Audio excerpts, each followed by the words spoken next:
Salvadoran, son of immigrant from El Salvador. Mother's third generation Mexican American. Born in San Bernardino, raised in Riverside of the Inland Empire. And I'm currently a communications and policy analyst for the California State Senate. I work on immigration policy and LGBT policy. Going into college, I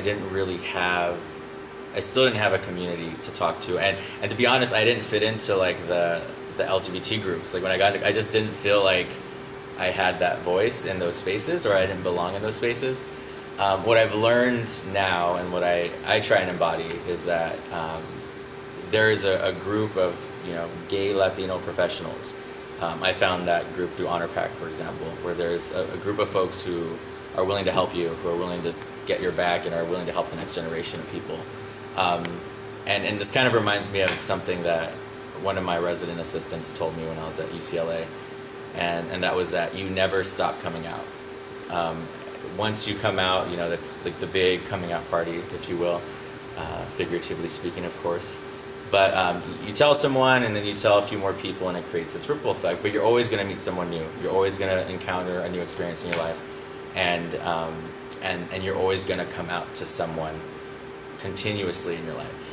And the first few hurdles, I think, are the hardest. So to younger me, I would say, don't worry so much about being true to yourself. There was a lot of trying to live up to an expectation, and being the first in your family to go to college, there's just a lot of expectation about what success means and what failure means, and what within that is like, well, is being gay a failure to certain people? And like the truth is no. Like I think depending on where what your environment is, it'll either foster a sense of support for you, or it won't. And I think when I was growing up, I didn't really have that sense of support, and I didn't really know what to call this difference that I felt.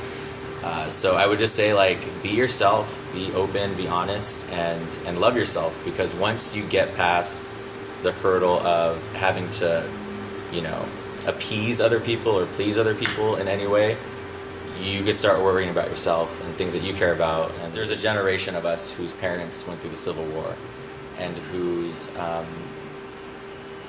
country and culture didn't really accept a lot of homosexuality and LGBT community. And I think you're raised with that. You sort of have these traditional norms where there's a way to be, and there's a way not to be, and there's an acceptable timeline of when you're supposed to get married and all that fun stuff. And I think that's definitely, there's a cultural load that I think is carried on you when you're raised within any culture. And I think the Latino culture in general, there's a lot of stereotypes and a lot of pressures to live up to certain expectations. And so for being, the son of an immigrant from El Salvador, like, you just feel that there is that expectation, right? And that there is that sense of maybe you're disappointing by being yourself. But I think that once you have, the honest conversations and open conversations with your family, like, not everyone is going to have a good experience where your family is going to be open and accepting and loving. But when we go back to like what I would have told myself, like, I didn't think that conversation or my experience would have been as smooth when I came out to my parents. And it's hard to share your story for anyone. I think there's always a hesitation of being truthful and honest about your struggles and your pains, and I think that is probably the biggest contribution I can make right now. I'm a young professional starting out, and I think that there's a lot of growing I have to do, but I think that sharing at least what I've gone through so far and what I've, both the good and the bad, I think there's an element of obligation that those of us who've been given the opportunity to get an education, to survive all of the hate and judgment and